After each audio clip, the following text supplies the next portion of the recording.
What's going on, everybody? Welcome back to Going the Distance MMA. Today we've got betting and predictions for UFC 325.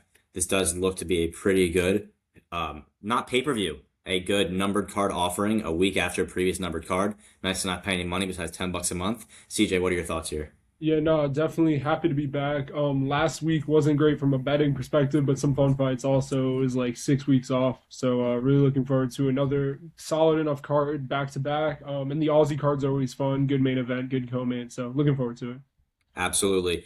To start this card, there are four Road to UFC Championship fights. They are not pictured on the slideshow, but we will run through each one briefly, starting with the Flyweight Championship 125. This is Namsrai Botbayer at minus 135 versus Aaron Tao at plus 114. For Namsrai Botbayer, he is 9-1. He is a finisher. His one loss is by submission. He won his two Road to UFC fights by KO and by decision for the two of them. I did notice in his last fight, he spent the entire time backing up, which against a heavy pressure stand-up striker like Tao, who has heavy hands, that could be a problem for him. I also think that Butler hasn't had a test like Tao yet, whereas Tao has tasted what it is like to fight elite competition at even a weight class above. For Aaron Tao, he's 11-1, won all three ways, but mostly by KO and decision.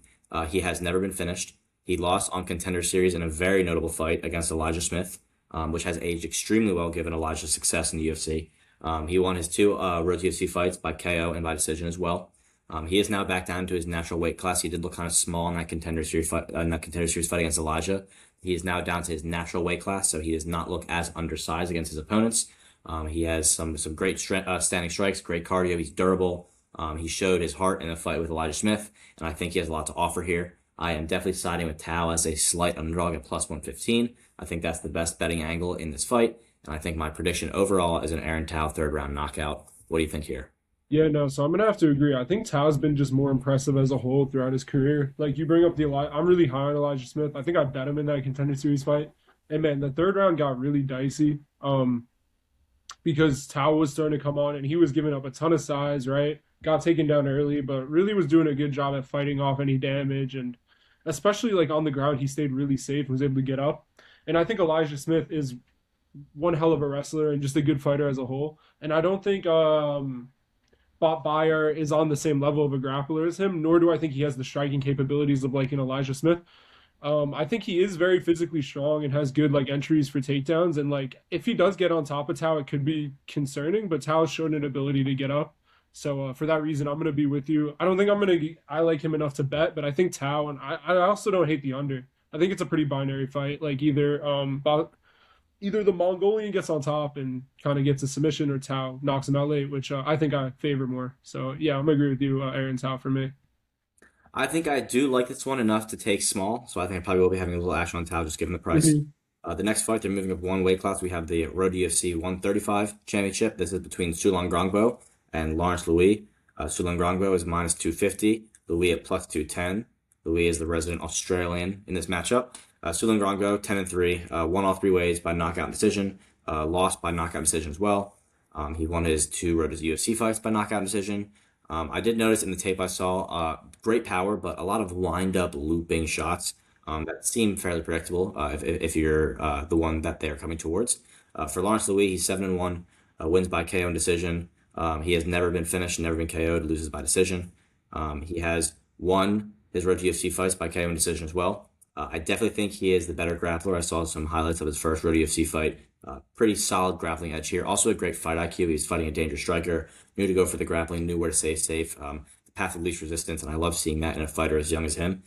He does strike at City Kickboxing, so with that grappling edge, he does have a striking foundation with those Australian guys. 6 inches of reach, a really high safeguard to defend from those big looping shots. Lawrence Louis is over plus 200 here, and at that price, I love him at that price. I think there's great value on Louis here. Like I said, better grappler, more technical on the feet, maybe less power, but more technical.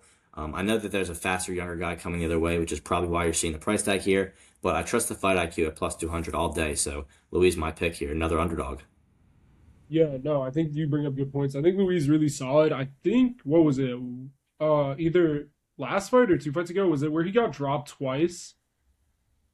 Louis, or am I mixing him up with somebody else? There's a fight That where he got dropped. I think that was the two fights ago when he was going for grappling Okay, against. I got you. Yeah, so he was able to like kind of dig deep, right, get his grappling going, but he did get hurt. And Garangbo does have good power, but again, like you said, I think Louis way more well-rounded. Like he's a city kickboxing guy, has good enough striking. I like that he will offensively go for grappling, right? Like even before he's hurt, he's still looking to grapple. And I don't know how Garangbo gets like in the minus twos like without a quick KO. And again, like Louis been hurt, but he's never really been finished. And I don't think he's ever been hurt so bad where it's like, oh my god, he's gonna get knocked out. So I think for that reason, I'm going to go with Louis. I think he's just like a little bit more polished and seasoned in all aspects of the game. Nice. So back to back Australian underdogs here. Got to Yeah. like her New Zealand rather. Apologize about that. Next fight. Next Red UFC fight we have at 145. This is Sebastian Zalay. We're gonna call him Sebastian Zalay versus Kachiro Nakamura. Zalay at minus 142. Nakamura plus 120. What do you think here? Yeah, so I actually like both these guys. I think Nakamura is really really fun to watch. Like he kind of has that hands down karate style bouncing in and out, and his straight punches are really really good. I think that there is a world like I don't know if it will necessarily happen in this matchup where his grappling kind of gets really exposed. You know, like if you have someone that's going to try to chain wrestle him all day, he has shown glimpses like where he struggled with that. But honestly, I don't really have a super strong lead here. Like, and I'm not. I like did I looked back at some of their fights, but I didn't go like way back to the regionals and stuff. Especially like Nakamura, some of his fights were when he was really young. So for that reason, I don't really love a side, and like I'm trying to pull up the over under. I think like just taking fight doesn't go. Just the way Nakamura fights, I don't completely hate. But Sebastian, on the other hand, is not a huge finisher. So I don't know. This is just a stay away from me. But I think like gun to my head, I would just pick Nakamura. But I have no interest in betting this fight. You probably have a better read on this. I agree that out of the first three Road to UFC fights, this is probably the one that I'm the least interested in betting. However, Hmm. I still lean Zalay. Zalay 10-1. He has won all three ways, mostly by decision, as mentioned. Never been finished. His one loss is by decision. He does have great counters. In his last fight, he had a nasty flash counter KO. But if you look at that fight, you look at the wrong assumption of his style. Like as you mentioned, he really is not a finisher. Um, he has won his Road to UFC fights. His other one was by decision. He has good grappling control. I saw in the regional scene in some clips. Not great takedowns to get it there. In his last fight, he went 0 for 4 on takedowns. Not a good look. So I think taking down Nakamura is the question mark. I think if he's able to get Nakamura down, that's basically his round. He has great grappling control. I don't think Nakamura's getting back up. For Nakamura on the other side, he is 7-1. Most of his wins by knockout. His one loss by submission. He has won his Road UFC fights by KO and decision as well. As you mentioned, hands low, wide stance, good power, definitely the more potent finisher on the feet. Um, I would give him the power edge absolutely. I do think that wide stance, if Solei's going to have an easy takedown path with anybody, I think it would be here with that how far out that front leg's going to be. I think Soleil do has good counters, and I think he could take advantage of that here as well. Nakamura, while he's powerful, does seem fairly counterable. And like I said, if Nakamura gets down, it's pretty much his round. So I like Zalay minus 142. Don't like it as much as an underdog price. I like it similar to as much as I like the other two. All around the same degree of like. So for minus 142, obviously I'm directed less to it than a plus money price tag. So it's all right. I'll take it. Delay. Don't hate it. But nothing to write home about. The last Road UFC fight to end the torture here we have at 155. This is Dam Mar Fan, the Street Buddha, for Sang U Kim. Fan at minus 148, Kim at plus 124. What do you think here? Yeah. So is it just me or does Dom Fam have a style that's gonna eventually bite him in the ass? Like with all the cage pushing? You know, like he gets in really like horrendous striking exchanges, gets hurt constantly, and then kind of gets bailed out by people not being able to get off of the cage. I believe that was his first fight on Road to UFC, I think, was where he got hurt bad and then kind of came back and literally the dude who I think Yuri was he fighting? Yuri something. Like 18 and I think he was like 11-0. The dude was a big favorite. And he just like couldn't get anything going because he was just getting kind of cage pushed all night. I think that it's a really good dog shot on what's his name? Why am I blanking? Sang Kim. I just think Sang Kim's like big for the division. A little bit more well rounded, right? Like he's won all three ways. That he got a rear naked choke in his last against that Ren dude. I think it was in the second round. and like he was in some tough spots and has been able to just kind of keep going. I have it a really hard time to believe that Dom just cage pushes him for 3 rounds and wins the decision here. I think just the way Kim fights, he's not going to allow that to happen, and especially at dog money. Like I don't love big favorites that cage push, or not big favorites, but any sort of favorites that cage push. So yeah, give me Kim, but like again, don't love it as much as the first two fights. I agree that I don't love this fight betting wise as much as the first two, but I disagree on take. For this one, I'm on fan. I think so. Not to bet, but just in my head, I am. Yeah, Dom fan, 8-2, won all three ways, mostly by decision and submission, lost by submission. Both Road UFC fight wins by decision. Younger, more physical. I do think he's pretty physical in the cage. Um, I think he's very crafty on the ground. I think that's where he's most dangerous in those scrambles. He will have a pretty good reach advantage here. And people forget, man, Dom Marfan's two losses, both to Quillen Sal killed. true, true, true. I should have People brought that forget, up. man. Right. And in that exchange, and I think of Quillen as a great wrestler. We'll get into that. There are some good grappling moments from Yeah, Dom with Quillen. true. So He had people moments. forget, man. Just gotta say, people forget. Sang Kim 13-3 on paper. On paper, I did like this guy. 13-3, won all three ways. Never been finished. Only guy out of these 8 fighters to win both Road UFC fights by finish. So on paper, you gotta love him. But I just think fans kind of like an oddball fighter, an annoying, frustrating style to get past. Crafty, younger, more physical. So don't love the line. Don't hate the line either. Kind of the same interest as the last fight. Maybe a parlay him tiny. I would have to go on the fan side here. But that does conclude the road to UFC. So now we can get into the real start of the card. This fight makes, I believe, the end of the early prelims. This is Khan Offley at plus 170 versus Yija at minus 218. What do you think here? Yeah, so like I actually liked Awfully, like maybe a hot take. I actually thought Awfully solid, especially when it comes to grappling. Like when he was fighting on like the Ultimate Fighter, like he outgrappled in the Nathan Fletcher fight. Like he had good moments, good grappling, and I think Fletcher is like he hasn't really been great in the UFC, but I think he is a good grappler. And then Myron Santos like just smoked him really bad. With like I think round two was a KO. I think the Naimov fight he was just really undersized against Naimov, who's like a physical specimen. But I thought he looked really good in the Ramos fight, and I know Ricardo Ramos like is a quitter or whatever and on the tail end. But like he's not the easiest guy to submit, you know. Like I know he's been submitted before, but the way he jumped on the back and stuff is like things to like. But the concern here is how'd you say Yija. Yasha? Yeah, yeah. I think he's also a grappler, so like he has a ton of wins by submission, right? Yeah, 14 of his wins are by submission. And again, maybe early wasn't against the highest level of competition, but I think like if the grappling is kind of a wash, you know, like there's not many people in the UFC I would favor awfully against in a striking fight. So for that reason, I probably wouldn't pick awfully, but I also don't like chalk on a Chinese grappler.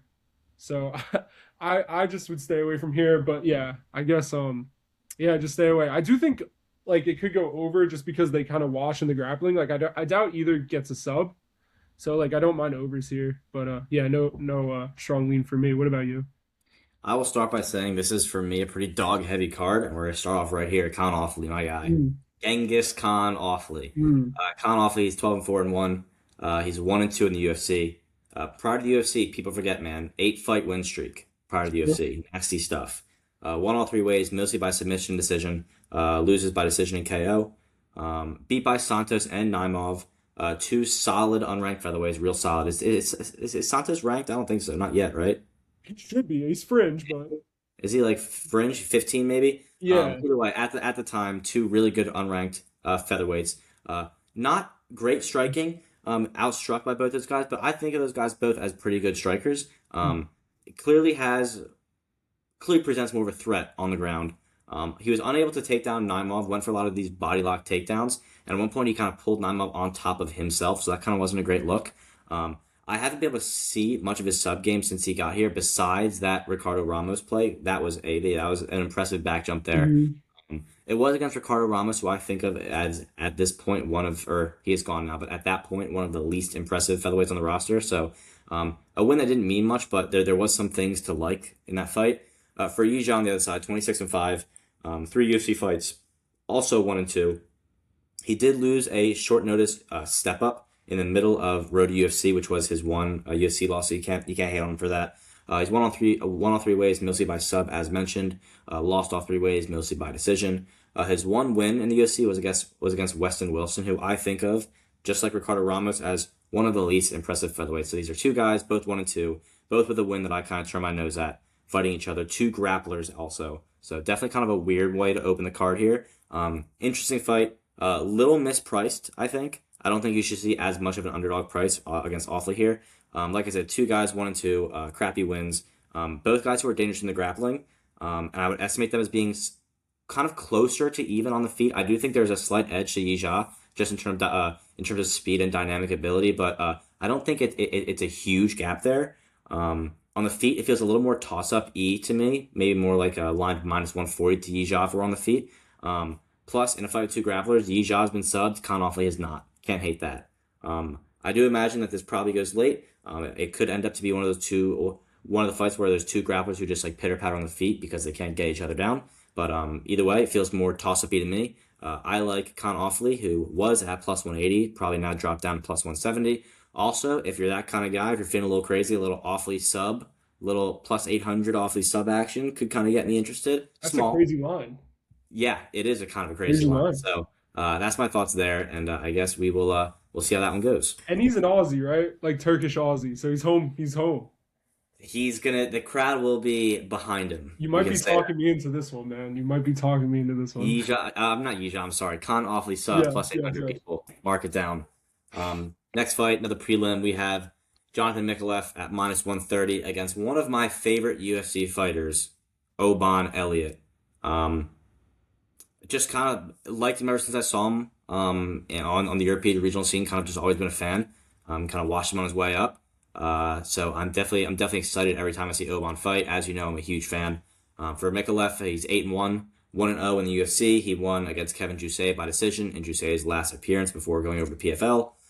He did get a nice submission on Contender Series. He has won all three ways, lost by KO on Hex Fight Series in 2024. He has a great rear leg kick. He battered the hell out of Jousset's body with that rear leg kick. He even caught him up top at the head a couple times. It is a little slow, I think, and I do think he leaves himself defensively a little open when he throws it, and he also throws it like a lot, kind of predictably, like one-dimensionally, but it has power behind it, and that cannot be denied. Serviceable striking from the outside, again, a little predictable. He has a good jab, though. Sneaky subs off his back. He caught a sneaky sub off his back on Contender Series, so definitely not someone you want to tangle around the ground with. Oban Elliott on the other side, he is 12-3, 4 UFC fights. He went 3-1. He has won 8 of his last 9. Won all three ways, mostly by decision. Not a huge finisher. Has lost by KO and decision. He lost his last fight to Seok-Hyun Ko, who is currently 2-0 in the UFC, kind of on a tear at 170. Looks pretty good. He was out wrestled against Ko, but again, Ko has showed really good wrestling, and we kind of don't know what his ceiling is at this point. He just couldn't keep it standing. He just got controlled and beaten. I do think on the feet he should have a notable speed advantage here. I think he's better on the outside, slicker on the outside, a good jab, a good push kick. He can keep you away, which is right where he wants you. Long limbs. He did chin the hell out of Hafez in round 3, which I absolutely called. I even DM'd him about that. We had a DM about that. Yeah. That's why I called that one. I think he carries his speed the whole fight. I think he's hard to get down. He's hard to hold down unless you're Seok-Hyun Ko. I think Mikalev could maybe get him down, but again, we'll just have a hard time holding there if it happens. If Oban gets against the cage, he's going to pop right up. I just think that this is a good fight. I think it may be, I mean, I say mislined. Maybe it should be flip-flop just because Oban has so much more UFC experience. He's been under the lights like this a lot more. It should be an exciting fight. I think the speed advantage is going to be the biggest point here. I think unless Oban gets caught with that rear leg or kind of sneaky subbed on the ground, Oban's winning this by decision or late KO. My prediction would be Oban by decision. My betting angle here, Oban moneyline +114. Let's keep the dogs coming. What do you think? Yeah, I mean, I'm gonna have to agree. And I know I say it's your boy a lot, but this is actually your boy. One of the first fans hopped on the bandwagon in his debut.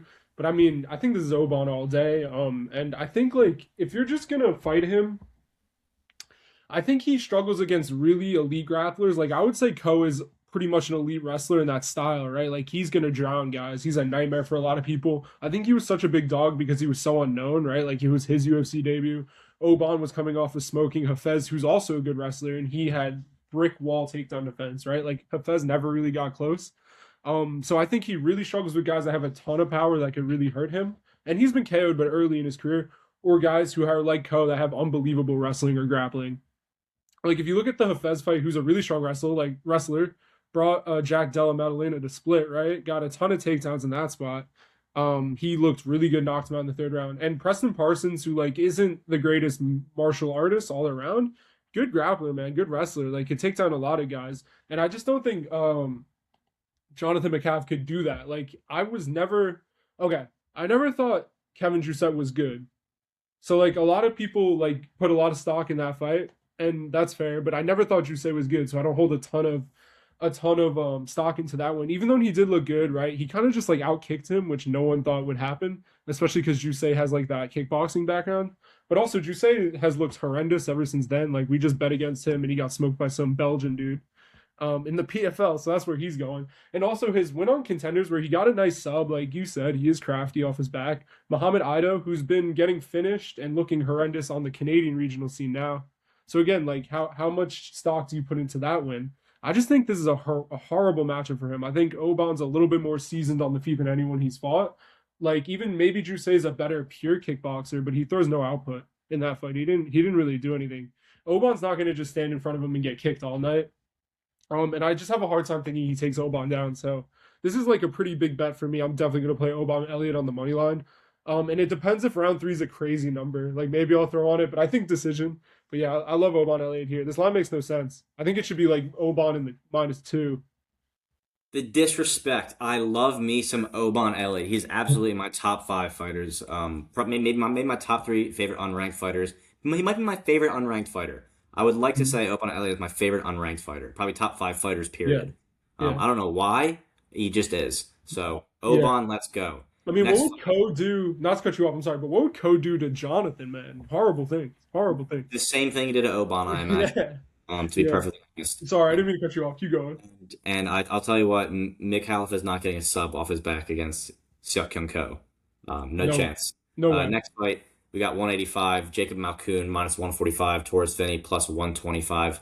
What do you think? Yeah, so I mean, this is a really weird fight, right? Because it's 2 predominant wrestlers. Like everyone knows Torres Finney, like is super, super jacked, literally has no neck. Probably has one of the worst fighting styles ever, but I mean, it works. Like in the Valentine fight, he literally just held on to single legs all fight and kept chain wrestling him, taking him down.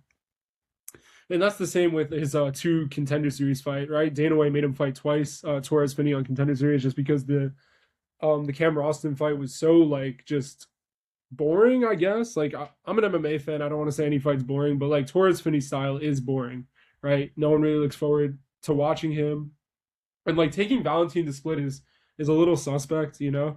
So yeah, I don't know. Malkoun on the other hand is an unbelievable grappler. Like I thought he was not a bum, but Phil Hawes like knocked him out really early. And after that, I was like a historic Phil Hawes hater. Never thought Phil Hawes was anything. He knocked him out in 18 seconds, which is for red flag. But then he came back and grappled Al Hassan really well, who's very physically strong, right? Now, hasn't been the easiest to grapple, especially early. AJ Dobson's gigantic, former powerlifter, has solid enough takedown defense. And then what really stuck out to me was that Brendan Allen fight, who's a really good grappler, as everyone knows. He just beat RDR. Man, Malkoun had a ton of moments. And I remember back then I had like Brendan Allen in a parlay. And I was really scared of that decision. I thought like there's a world where you give Malkoun 2 rounds in that fight. And since then he's out-wrestled Nick Maximov, who's a great grappler. Petrosky kind of was a weird stoppage. He shot into like his heel and knocked himself out. But like again, those guys are all good wrestlers. So like this isn't something Malkoun hasn't seen. And I think what separates them is Malkoun's cardio is far better, especially when there's grappling. Like on the feet, I don't even know who to favor. Like maybe Malkoun just based off of output because Finney is so low, especially in rounds 2 and 3. But yeah, I don't know if I would love to bet it, but I think Malkoun should be fine here. I think he keeps it standing and just kind of outworks Finney. And I wouldn't be surprised if he takes Finney down himself, hot take, in like rounds 2 or 3. What do you think? Yeah, I actually kind of like the line here at 185. These 2 guys, Malkoun 8-3. He has 7 fights in the UFC. Went 4-3. He won 4 of his last 5 if you exclude that Brundage DQ. That one loss being 2, as you mentioned, to Brendan Allen. So who's going to turn the nose up at that? Wins by decision and KO. loses by decision and KO, and that DQ, of course. Um, in round one against Cody Brundage, before that, we'll get into that later. Before that, he was out wrestling and out scrambling Brundage, which is a pretty good look here. I think Brundage is not a horrible wrestler at 185. Good wrestling background. He has some. I definitely think on the feet, Malkoun has an edge here. I think he has good boxing. I think he's a great jab that he stays behind on the feet. There are some chin concerns, as you mentioned, KO'd by Hawes, buckled by Maximov a little bit in the first round by a strike that wouldn't look like it should be, like a buckling shot. But I don't think Torres Finney's the guy to crack him. Torres Finney, 11-0. I think that Malkoun would probably be a bigger favorite if you didn't have the 11-0 on the other side. I think that definitely like pushes this line a bit the other way. 1-0 in the UFC, 3-0 on the Contender Series. No, I did not say that wrong. 3-0 on the Contender Series. Wins by KO and decision. I think he's capable of KOing regional cans who don't defend themselves well, but I don't think he presents any real danger to an educated fighter aside from the possibility of a slam KO maybe. He doesn't do much with top position. He doesn't do much with cage control. He's tiny for the division. Besides his ball of muscle, like height reach wise, tiny for the division.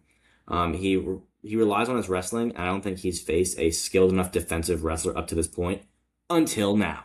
So for this fight, I love Malkoun. I think this is a pretty good number for him as well. Like I said, that undefeated record on the other side doing work for us here. Malkoun better on the feet by a large margin. Torres probably has the wrestling advantage, I think, but by a small margin if he does, and that might just be due to his build. He's just a pain in the ass to take down, pain in the ass to keep down. Like I said, not much danger presented by Torres Finney. I imagine Malkoun to be markedly better on the feet. He should have the defensive wrestling and the scrambles to make Finney's night difficult. Better cardio, more proven cardio. I kind of hope to see Torres maybe come in as a favorite because of his record, but it seems like everyone else is kind of as wise to that as me. I don't see Finney getting to Malkoun's chin whatsoever. I do expect this to go late. I like Malkoun. I like the Malkoun decision in terms of prediction. For betting angles, you can get Malkoun at minus 155. Last I checked, you can get Malkoun's decision around plus 150, which I don't hate either. The over 2.5 at minus 210 for a parlay piece. So yeah, Malkoun and overs here. Seems like we kind of landed in the same spot once again. Next fight, we are at 185 again. We are now going to talk about the terrible Cody Brundage. Cody Brundage, the evil. We have Cam Ralston at minus 360 versus Cody Brundage plus 290. Please allow me. Yes. Cam Ralston, 13-3. He's 1-0 in the UFC with a nice knockout of Andre Petrosky. Pretty good first win, I would say. A 5-fight win streak. His last loss was to Torres Finney by decision on Contender Series. He just got Torres Finney wrestle fuck the whole time. Not damaged, just held down. He is a finisher. He loses by KO and decision. Another city kickboxing guy. Style wise, I really think of him as like a middleweight Dan Hooker kind of the way he fights. Similar stance, similar way he throws his hands. He's a lengthy and dangerous striker. Apparent takedown weakness. Interesting, could be exploited here. If Cody was smart, he would try to. But we'll see how that goes. Cody Brundage, 11-7-1. 13 UFC fights, 5-6, 1 draw, 1 no contest. He's a finisher when he wins. Lost all 3 ways. Some bad losses in the UFC. A loss to Cedric Dumas, can't love that. A loss to Eric McConaughey, can't love that. And the question of the hour is Cody Brundage just unlucky or is he an absolute quitter? Because he has a result against Malkoun, Al Hassan, and Abdul Malik that could all point to a quitter depending on how critical you are. Al Hassan definitely got hit to the back of the head hard. Abdul Malik, what was it? A knee? I forget what happened in that Abdul Malik fight, but I remember it was also headbutt too, right? Or knee? Whatever it was. I remember it was like you could call it fair if you wanted to. Al Hassan fight, you could call it fair if you wanted to. The Malkoun fight, bull. He milked that so hard against Malkoun. Yeah. I will say that he did well in a brawl against Marquez, but Marquez has so much less weaponry than Cam Ralston. Like it's like fighting a grandpa versus fighting like Francis Ngannou Prime. Like it's like Marquez has such a little weaponry on the feet, in my opinion, and that was a brawl with old ass Julian Marquez. So for the prediction here, clearly I've never been a Brundage guy. I don't think I ever will. In his last win against Marquez, he won in a brawl against someone who's super slow compared to who he's facing him tonight. Way less power, way less weaponry. Cam comes from a good gym. I think he should have an obvious striking advantage, obvious reach advantage. Cody doesn't too well.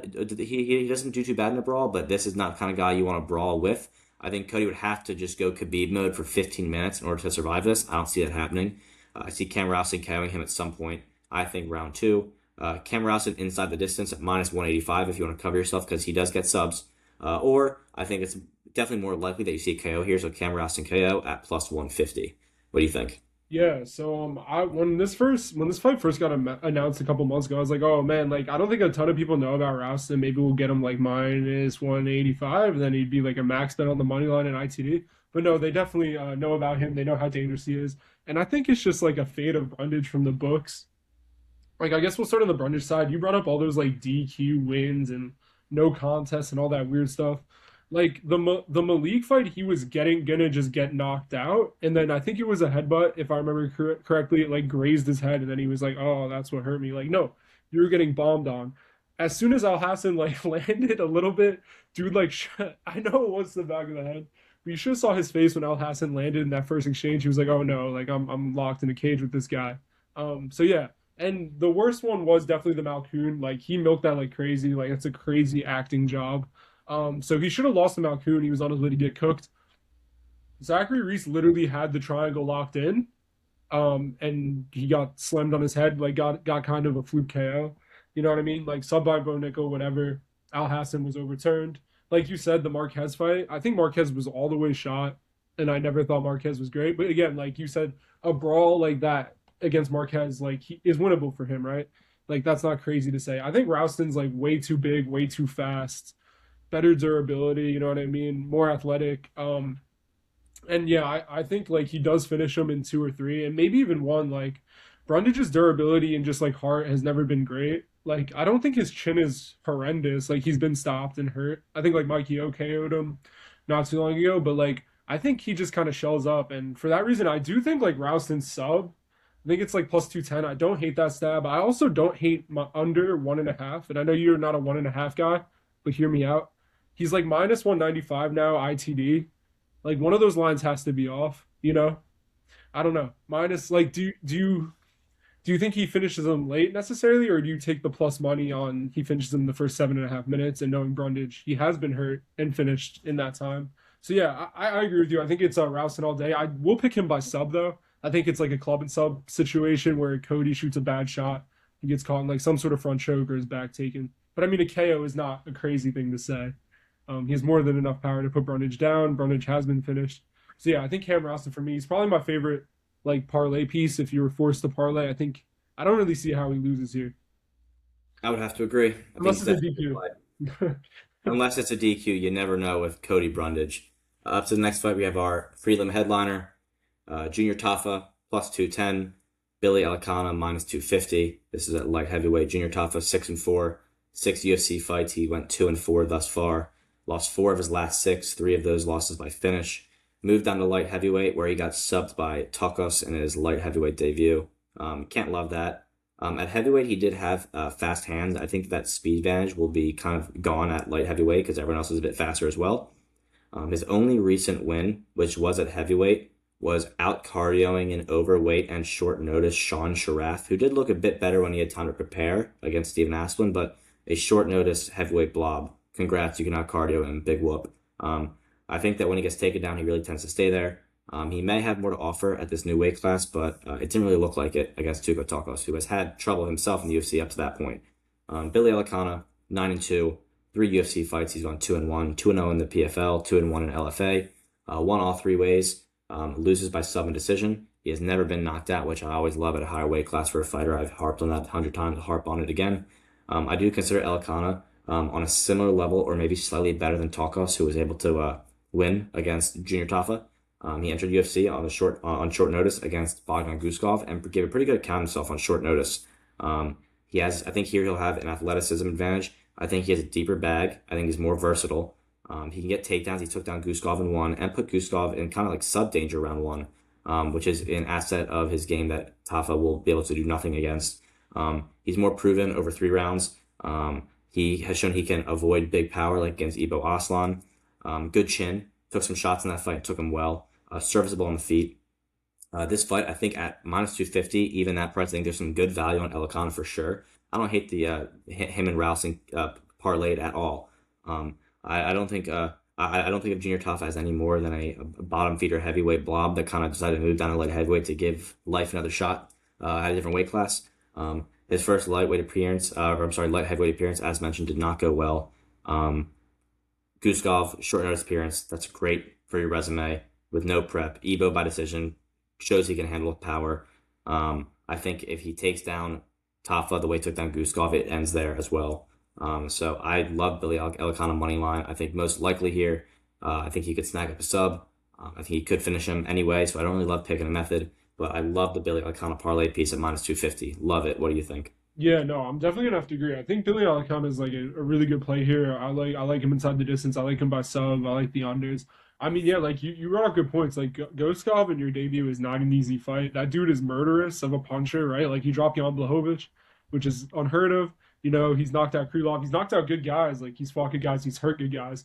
And I mean, he had moments like you said earlier. I think the short notice got him. He just kind of got tired. And Guskov got grabbed that front choke, but like I don't think it's a horrendous look. He was a pretty decent sized underdog there. The Ebo Aslam fight, he was another underdog. And Ebo didn't really do much, but I think Alicante looked really comfortable on the feet.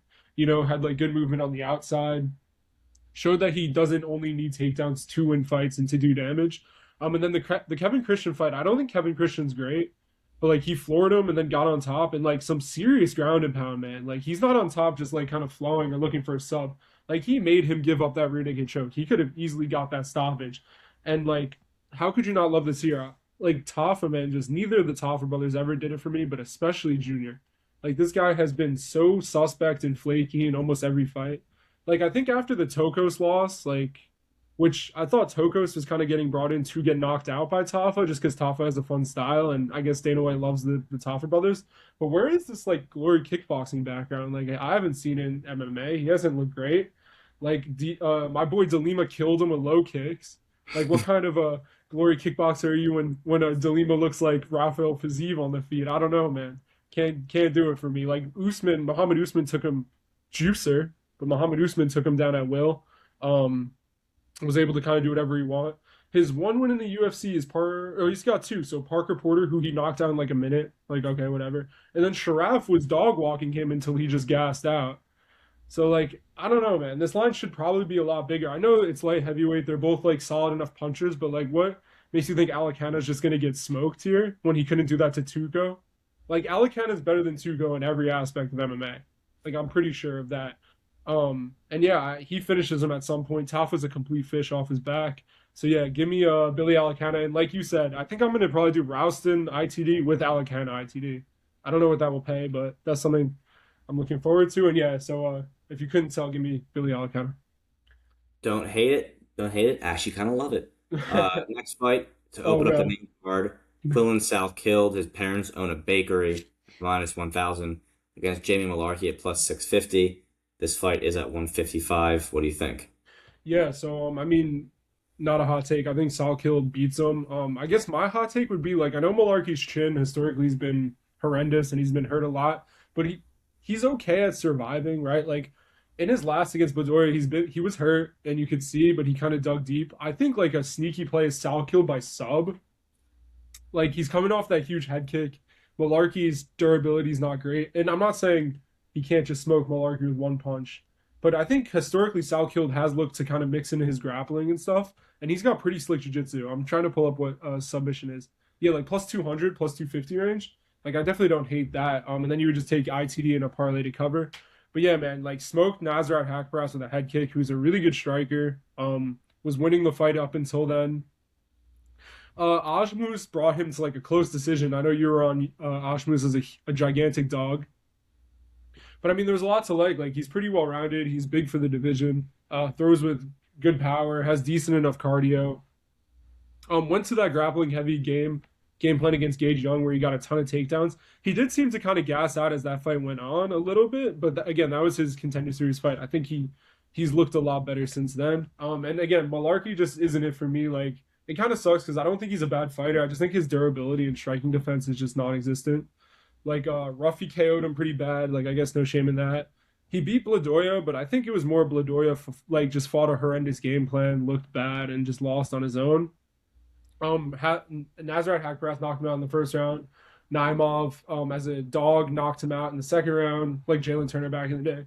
So yeah, I just think Salkiel, this is a good spot for him. Like Malarkey's on his way out. Salkiel, good enough power to obviously put him away. So I think he does finish him at some point, but I think Sub is off. Like he's -1,000.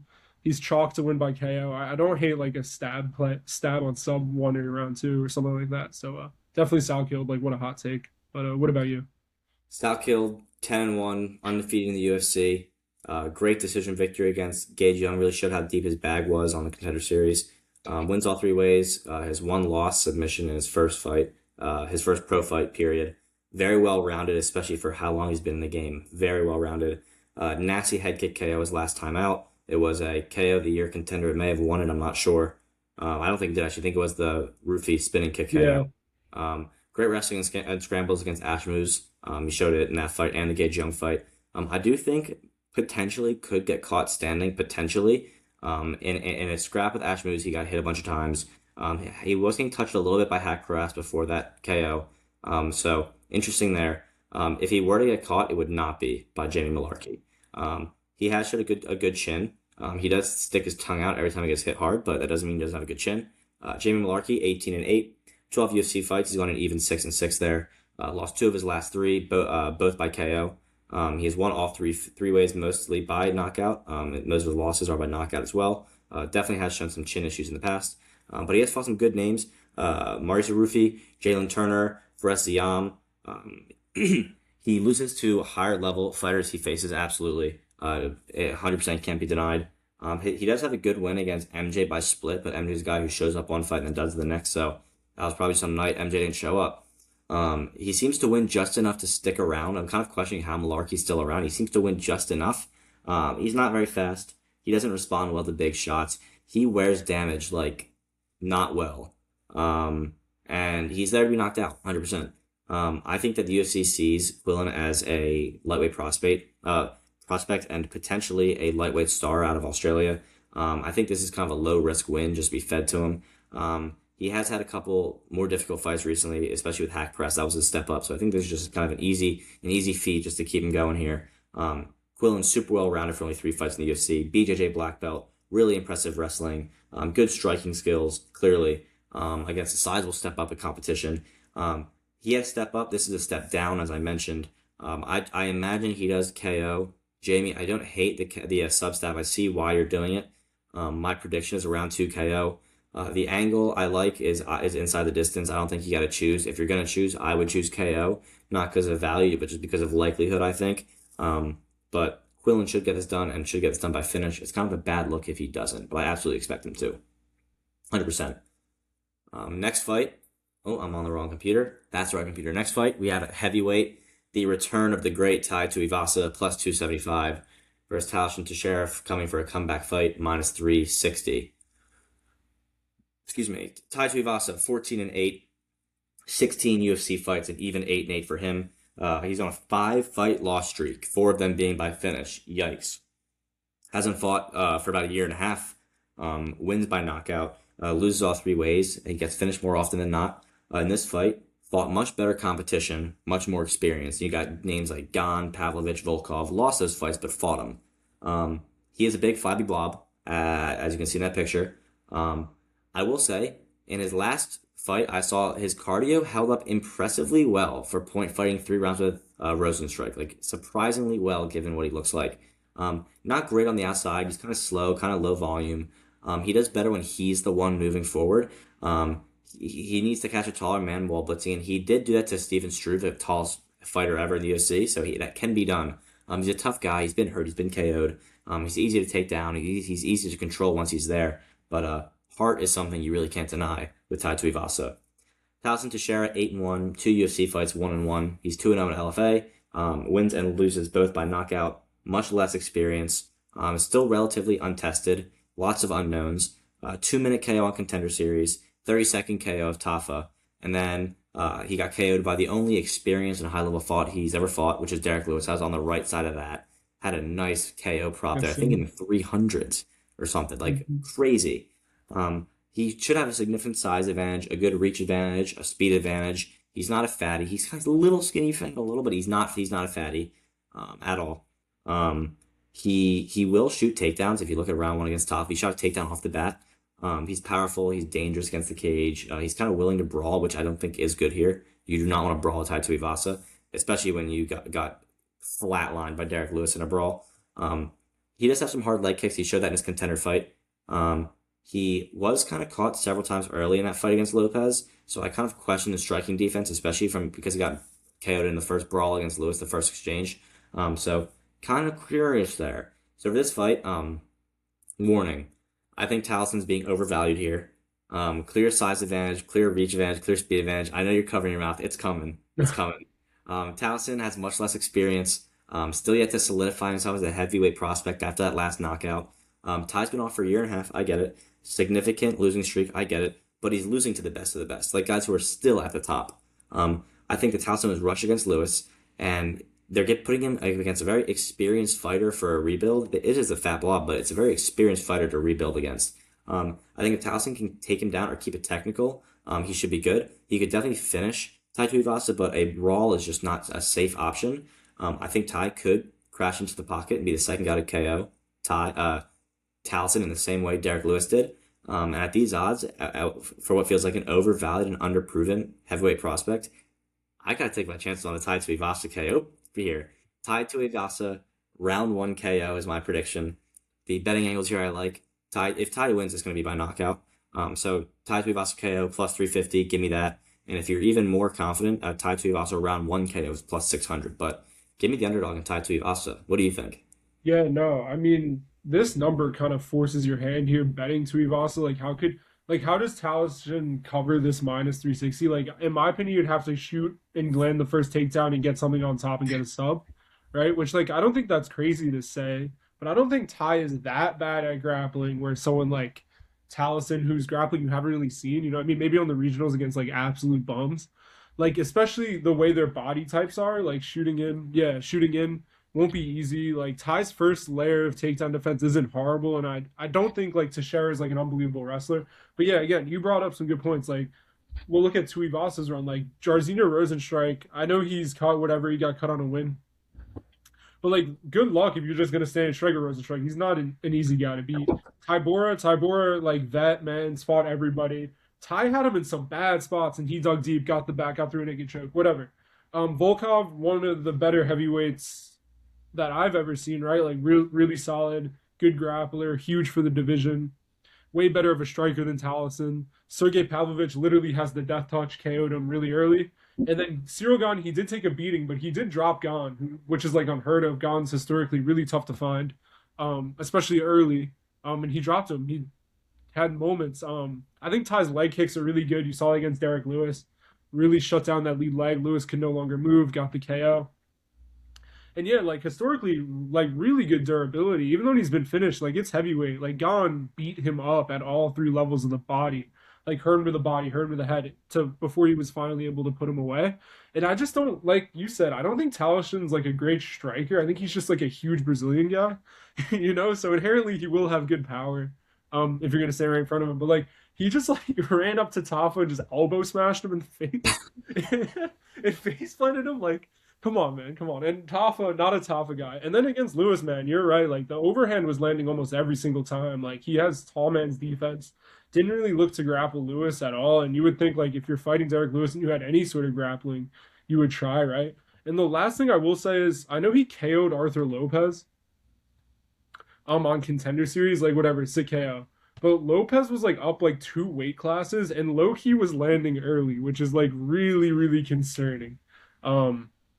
Yeah, like I don't know. I think like as long as he doesn't get an early takedown, which maybe is live, like Ty, like historically, like I said, has never been had great grappling. I don't think his takedown defense is that bad where you could just get on a leg and take him down. But if he doesn't do that, like this line is awful. So yeah, I'm gonna unless he just runs up and elbow smashes him in the face again, but I don't think that happens. But yeah, so I'm gonna take Tai Tuivasa also. Maybe the under if you want to cover yourself, but I see a world where it's like they just stick to the outside, but I don't think Ty allows that fight, and it wouldn't favor him. So I'm gonna go with Tuivasa. Tuivasa KO, if court in the threes is crazy. And round one's a system play always. I did not think you were going to agree with me there, but I'm glad you do.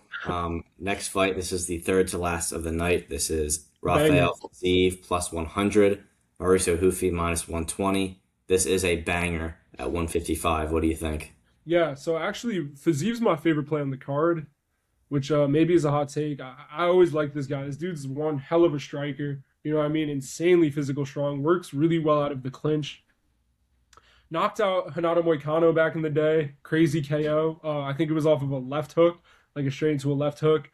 Wheel kicked Brad Riddell, who the streets will always remember Brad Riddell. Really good striker. He didn't really end up panning out in the UFC, but has a win over Drew Dober. Like, dude's not an easy out. Beat Bobby Green by decision. And it did get dicey late. I know that fight was years ago, I think 2021 already, which is crazy. I was still in high school. But Bobby Green brought him to decision, and Green definitely won the third round. He slowed down a little bit. That's always kind of been the knock on Fiziev in some fights. He definitely does slow down. And then he went on a run of like three losses. The Gaethje fight, I thought he won the first one. Like I thought he just did a little bit more to get 2 rounds. The Gamrot fight, he blew his knee. So like, how much stock can you kind of put into that? And Gamrot's a way different matchup than Huffy, so I don't put much into that either. The second Gaethje fight, he took on like what 11 days notice, and he had a ton of moments. Like he got on top. What caused him the fight was getting dropped. Like he definitely got hurt. But again, man, we just saw Gaethje last weekend. Dude still has good power, and even that was some time ago. Like good power is a dog. Like really tough, especially on short notice where Fiziev's never been a cardio guy. Just not a great time for him. Not a great matchup. And then beat my boy Ignacio Bahamondes, who I'm really high on. Like dude's huge, dude's durable. Like not the easiest fight for a ton of people. He looked good in that fight. Had a ton of moments. And yeah, I think like if you're just gonna stand and strike with Fiziev like a Muay Thai fight in MMA gloves, man, that's one hell of a task to do.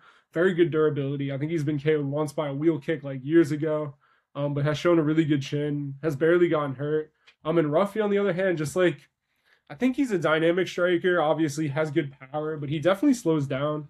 Like I think we were all on Ben. I was on Benoit Saint Denis. I think you were too. And I know that's a different matchup, but man, his grappling was really exposed there, especially like once he was taken down, he showed no ability to get back up. It really waned on his gas tank. He was starting to gas out against James Longtop, who's literally a punching bag and was standing right in front of him and isn't dangerous. That sweet KO over Bobby Green, that was nice. But again, like 39-year-old Bobby Green, what does that really tell me? I just think he needs an early KO on Fiziev, and I just don't see that happening. This dude's an elite striker, especially in MMA. And I think a lot of people are surprised. I think a lot of people are going to be surprised. I think Fiziev could take him down. Whether he goes for it or not is two different things. But I think he's got a lot much better grappler than people give him credit for. So for that reason, I played Fiziev on the money line. Probably will play Fiziev 2-3 and then fight doesn't go. Also just to cover myself. But man, I really think Ruffy needs a bomb early, and I don't see it. I don't see it. What about you? This is a very exciting fight. Fiziev and Rufi, this is such a treat. Fiziev 13-4, 11 UFC fights, 7-4. Lost three of his last four, as you mentioned, not really losses you can turn your nose up at all. Wins by KO and decision, loses mostly by decision. One old KO you mentioned, and then that one injury KO. I mean, how much stock can you put into either of those? Super hard to finish. Those losses to Gamrot and Gaethje, the Gamrot injury, both of the Gaethje fights super close. The second one, short notice, still kept it close. Solid 6-fight win streak before the losses. People forget, man. Super dangerous striker, great body kicks, outstanding takedown defense, which really shouldn't matter here, but just something to note. He's looked solid since that leg injury. That leg looks like it has healed up well. I would have loved to rewatch that Baja fight, but it wasn't on Fight Pass, and that was against a rangy striker, which I think could have been really useful here, but I couldn't get my hands on it. He went toe to toe for two fights with one of the best lightweight strikers in Gaethje, which is aged well, toe to toe. He was dropped in the pocket with Gaethje, but it's not a bad look at all. And like I don't think of Mauricio Rufy as being like a pocket guy. You know what I mean? He's not a pocket guy. So I don't really think that's like I said, he should be okay here, I think. Rufy 12-2, 4 UFC fights, 3-1. He was subbed by BSD in his last, which we definitely saw coming. Wins by KO, gets finished when he loses. Not facing that sub threat in this matchup really, so he should be okay in that regard. Fighting by far the best striker he has fought. Hoofy, got to give him his credit. He's an insane sniper. He's got great power, dynamic techniques. That King Green knockout, my goodness. People forget, man. Lon Top hit him with some good shots. People forget, man. Lon Top, they were about close to equal striking numbers in round one. People forget, man. And this is a guy that slows down. Kickable legs. He's got the same like Nakamura wide stance, sort of. Kickable legs. Not really impressed with the volume, especially against a guy who's like not that finishable, so it could be concerning. Um, I think he's one of those guys, kind of like Manel Kopp, who's great at making a lesser comp look horrible, great at putting a show on against lesser comp. But I don't know. I think this is not lesser comp. This is the best striker he's fought. So for this fight, I think it takes place on the feet. I think it won't go to the ground, but if it does, it's probably on Fizie's accord. It goes to the ground. I think he probably gets the takedown. Rufi is flashing the feet. Undoubtedly has earned a lot of fans due to his style. Like I said, good at making lesser opponents look bad, but he hasn't fought anyone remotely like Fiziev. Fiziev holds his own against the best strikers in the division. He seems to have recovered well from his injury, being undervalued due to the recent losses. Which, like we said, how much can you care about those losses really? Rufi's the one with something to prove. So that's why this line to me, I'm like underdog money, and I better get that before that changes because people are starting to realize it. Yeah. Rufi, of course, lied to get a KO because that's just the way he is. But I think Fiziev has better volume, and I think he wins either by late KO or on the scorecards. My prediction is a round 3 KO for this fight. I think the angles, if you like Rufi, I think you got to like the KO at plus 240. The fight to end in KO altogether, great bet, plus 125. And Fiziev's money line on its own, plus 100. And James Longtop didn't lose. He ran out of time. That's true. James Lontock, huge in that fight because he came in on short notice, huge in that fight. In this co-main event, 155, you have Dan Hooker plus 285 versus Benoit Saint-Denis minus 350. For Dan Hooker, you got a guy who's 24 and 13, 23 UFC fights, so he's been around, 14 and 9 in those fights. Won 3 of his last 4. Sub by Arman Sarukian in his last fight. His last 5 losses, ready for this? Arman Sarukian, Arnold Allen, Islam Makhachev, Michael Chandler, Dustin Poirier. Damn. He's won all 3 ways, mostly by knockout. Lost all 3 ways as well. Finished in his last 4 losses. He had a close striking match with Gamrot, which I don't think of Gamrot as a striker, but Gamrot's at the top of the division, so clearly he can strike. He's tough as nails. He fights when he's a bloody mess with broken bones, which you gotta love. He has great heart, some of the best heart in the game. He's taken a lot of damage over time, and I kind of think he opens up easily, which I don't love. He was taken down by Gamrot, which is not a good look if you're fighting BSD. He does seem kind of controllable in the center. Good get up against the cage, but controllable in the center. He can snag a choke off of a bad takedown, it seems, but I don't think BSD is really one to shoot a bad takedown. He's definitely willing to take one to give one. He wears damage poorly. He takes it well, though. Good cardio, loves to stand and fight. BSD on the other side, you got a guy who's 16 and 3, 11 UFC fights where he's gone 8 and 3. He's on a 3-fight win streak. He is a finisher. Most of those finishes by submission, loses by KO and decision. Two most recent losses by KO, back-to-back Moicano Poirier, which again, 2 great fighters. I don't personally put too much stock into the Prepelec and Dariush wins. You'd never admit it, but I think Dariush shot as hell, and I think that Prepelec is just not that great. He seems hittable on the feet. His offensive grappling wrestling is great, but how is his defensive wrestling? That Moicano fight didn't look good. I don't think that's going to be a problem here, but it seems like defensively, with what he's comfortable with, it's just not as clear cut as it is offensively for him. Great takedowns, like I said, offensively, great takedowns, great control, great grappling, really dangerous grappler, good pressure striker. He really does a good job of pushing you up against the cage. Moves forward like a barbarian, strikes wild. Open to get caught like in that Poirier fight. Open to get caught. And Dan Hooker is someone who can strike. For this fight, I think if BSD handles this correctly, he should be fine. If he uses his wrestling and grappling and uses it early, it's most definitely his clearest path to victory here. Both guys have fought the best. Both guys have taken damage. I don't expect to see this one get to the final bell. I think if Benoit makes the mistake of standing and pressuring Hooker like he did with Poirier, he's definitely at risk here. I think if this stays standing, Hooker is definitely live. It's a saying, don't bet against Dan Hooker in a fist fight. However, Benoit should have a massive advantage on the ground. So it depends entirely on where it takes place. I think Benoit's learning more and more, so I expect him to play this the smart way. I see a submission coming probably round two. The betting angle I like. I just think you're good with Benoit Santini inside the distance. He could ground and pound, he could club and sub, so I just don't think it's worth, taking a guess. So it's inside the distance at minus 130 is probably how I would play this. What do you think? Yeah, no, I mean this is a really good fight, like violence, like perfect co-main event on the second Paramount card. Extremely exciting. I guess we'll start on the Hooker side. Like this dude's just tough, man. Like he's very well rounded. I think his grappling's pretty underrated just because he's been subbed a couple times. But again, I think his last two losses by sub were to Makachev and Arman Saryukian, so like no shame in that. But I didn't think like I bet him against Saryukian just because the number was ridiculous, right? Wasn't he like seven something? That crazy number. I'd fight ends in sub also, which was a good hit just to cover both. And man, he had some like really good front choke attempts. Like Armin's just defense is freak of nature defense. Like you saw that against Oliveira also. The way he would just spit out of guillotine chokes is like my neck was hurting watching that. Like Yeah. it was crazy. Yeah, yeah, right. Like, oh, because he had some good bites, man. Yeah, it's crazy. But like, yeah, his grappling didn't look horrible. His grappling defense didn't look bad. And Armin, like, a lot of people love Armin. A lot of people think Armin would give Taporia a really good fight. So like, if you think that, then of course he's gonna be able to grapple Hooker. But like, not easy, man. He's big for the division. Attacks front chokes. Has good get up game. Good cardio. Like, great durability. You really have to put this guy away. You have to really hurt him to put him away. But yeah, like he beat Gamrot by split in a really close fight, beat Turner by split where he had a ton of adversity early and came on. Like, so just because Hooker's down one or two doesn't necessarily mean he's screwed because he just the way he fights, I mean, he is a finisher, he'll go for it. But yeah, I get what you're saying with Saint Denis striking defense has never been great. And like you look at the Poirier fight, like he got like sniped by that right hook, I think, when he was coming in.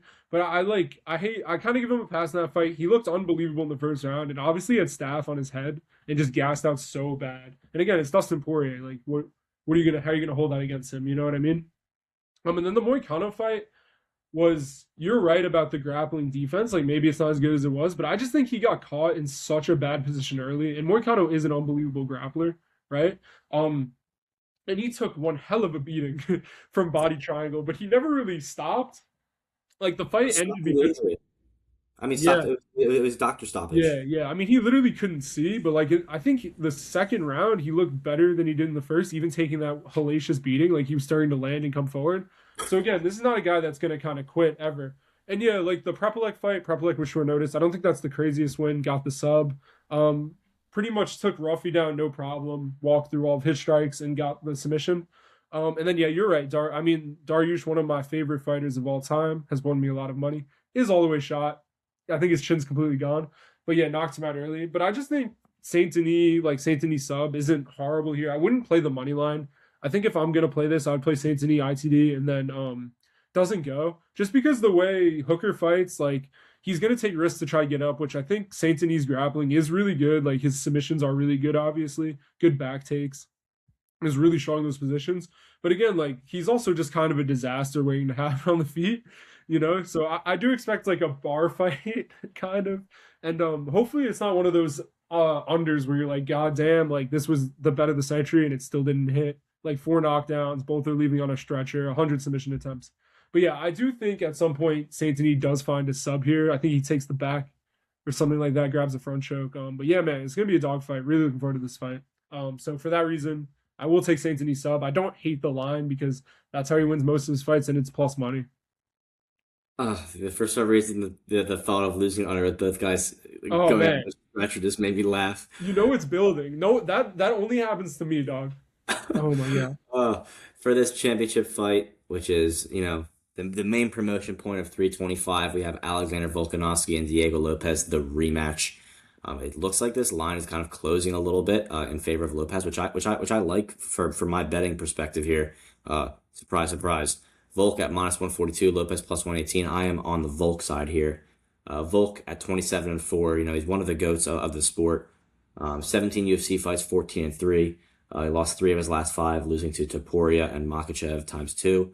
Arguably winning the first one by decision. Wins by KO decision, loses by KO decision. Like I said, KO'd by Topuria and Makachev. What are you going to say about that? KO'd once early in his career. Arguably won that first Makachev fight, as mentioned. Death touched by Topuria. Head kicked by Makhachev after he had a rematch shortly after, which I think was just too soon of a rematch. Then he took a year off, and then he looked really good against Lopez in his last. He took down Trip Diego in round one, showed some great ground and pound, won pretty much all of the exchanges on the feet that were measured. Most of the exchanges, period, but all of the technical measured exchanges that weren't brawling, he won every single one of them. Technique for technique, he absolutely outstrikes Diego, and I think he has a volume edge.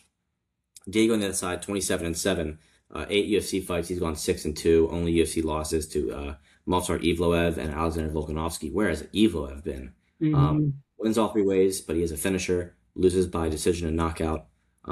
He'll have a size advantage. He'll have a slight reach advantage.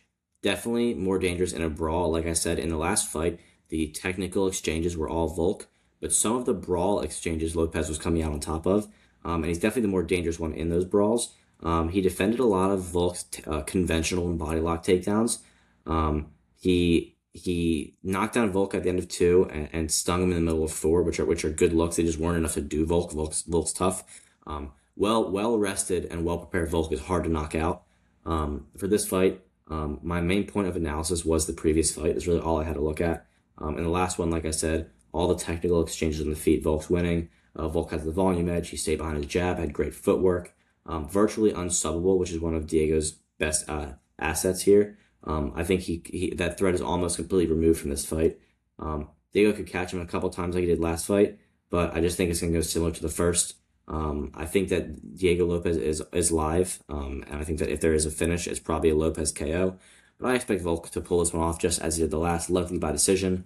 Volk's money line -150, Volk decision +150. Pick your poison, either one. I like both.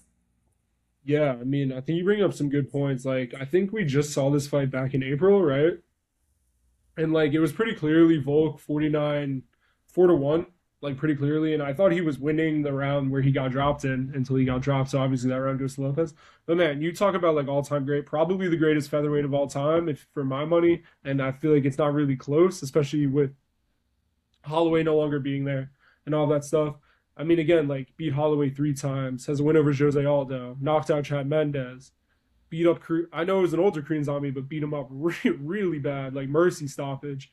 And again, I had him bet against Makhachev in the first fight. I had him by decision also, which broke my heart because I thought he did enough. I thought he won the fifth round, making it. I thought it was 2-2 going into five. Clearly won the fifth.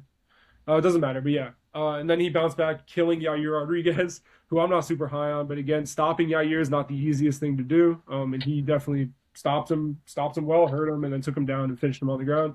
And then yeah, the Makachev fight, the second one sucked, man. He just took it on short notice. Like you can't take fights on short notice against guys like that, especially up a weight class. Unfortunately, he got head kicked. And then worse probably was going back to probably for my money lower than 170, the hardest puncher in MMA history, like mix of precision and power. Like Topuria is a massive puncher, as everyone knows now. And yeah, he looked good early. Like he kept him away with the jab, has really good hands, really good low kicks. Like looked good against Topuria until he didn't, which a lot of people are like that. But again, man, like I bet him, I think -165 against Lopez in the first fight. And I'm gonna try to explain this. I thought his chin was a lot worse than it is actually is. You know, I was like, man, he's coming off of two KO losses back to back. He got put out cold by Ilya really bad. I thought his chin was all the way shot, and I still picked him against Lopez, just thinking he's the better striker. Could shoot his own takedowns. Like Lopez is dangerous on the mat, but like historically, who's gonna sub Volk? You know, Ortega had him in all sorts of issues. Who's an unbelievable grappler, and man, he fought out of all of them. And his chin held up. He got dropped, but I don't like it was like kind of a flash drop. I don't think he was hurt. Like he seemed to recover right away and started circling. Very defensively sound. The thing about Lopez is I noticed he's not the greatest striker from a mechanic standpoint, but dude's hardware and power is like unbelievable at this weight class. Like John Silva was landing some nukes on him that a lot of people would probably go to sleep. And man, he ate those and returned fire. Nasty spinning elbow, put him out. Like he is definitely very dynamic, very dangerous. But like you said, his grappling is one of the best parts of his game, along with power, and I think it's completely negated here. There's no world where he takes Volk down, so I wouldn't really worry about that. And I think Volk could take him down and stay safe, like chilling in his guard, if it gets hairy or dicey at all. But yeah, man, I think Lopez needs a bomb. I think he needs it early. Um, and yeah, Volk historically is very hard to find. He doesn't get hit a ton. Like I know he's been knocked out, but again, a head kick up a weight class to like a future GOAT, arguably, and then Taporia, who finds the chin of almost everybody he fights. So yeah, I don't know. Unless Diego Lopez all of a sudden comes out and is able to like match the kicking game of Volk and really cut off the cage. It hasn't been that long ago. I just don't see it. I think Volk. I think Volk all day. This line doesn't really make sense to me. I would have to agree to you. I definitely think that this is a better betting card than 324. I'm all 100%. over a lot of spots here. I said, as usual, I'm going to be picky. I don't think it's going to be that way. I'm not going to be picky. I would say that my five favorite fights here to bet on Oban and the Oban fight. I love Billy Alicana at that number. Tai Tuivasa, a great stab on the KO. Fiziev, trustworthy small underdog, and Volk. Can't hate any of them. A lot of good bets here. Are there any particular bets that you like here? Yeah, so I'm definitely gonna join you. Definitely gonna play Volk. Like these are for sure gonna play Volk on the money line. Probably gonna use Saint Denis doesn't go as a parlay piece. Definitely gonna play Fazeev on the money line. Gonna take a stab on Tuivasa. I love Malkoun on the money line. I think we both agreed on that. We broke that down well. And yeah, Oban Elliott. So I'm pretty much with you. Just add Malkoun on that list. And I think it's a lot of money lines this week. Sometimes you need props just to get better value, but I think a lot of these money lines make sense. Absolutely. For everyone betting, goodbye. Good luck for everyone who's made it this far. Thanks for watching. We'll Thank you. catch you Thank next you.